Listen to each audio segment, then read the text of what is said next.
সমূহ কামপুৰবাসী নৱহমপুৰবাসী অসমবাসী ৰাইজলৈ মই আপোনালোকৰ চেনেলৰ জৰিয়তে মই ভোগালী বিহুৰ আন্তৰিক শুভেচ্ছা আৰু অভিনন্দন জ্ঞাপন কৰিলোঁ আৰু এইবাৰ আমি 5 দিনীয়া কাৰ্যসূচীৰে কামপুৰ বৃহত্তৰ ভোগালী বিহু উদযাপনৰ আমি কাৰ্যক্ৰম আজিৰ পৰা আৰম্ভ কৰিছোঁ।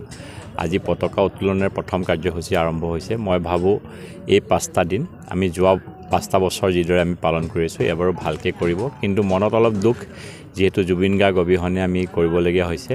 কিন্তু জুবিন গাৰ্গ ডাঙৰীয়াৰ স্মৃতিত এটা সন্ধ্যা জুবিন গাৰ্গ ডাঙৰীয়াৰ সাংস্কৃতিক সন্ধ্যা আমি ৰাখিছোঁ ইয়াতে আৰু এটা দিন ভূপেন হাজৰিকা ডাঙৰীয়াৰ সাংস্কৃতিক সন্ধ্যা, দুইজন শিল্পীলৈ আমি ইয়াতে শ্ৰদ্ধাঞ্জলিও জনাম আৰু তেওঁলোক সদায় অমৰ হৈ থাকক তাৰে আমি কামনা কৰিছোঁ।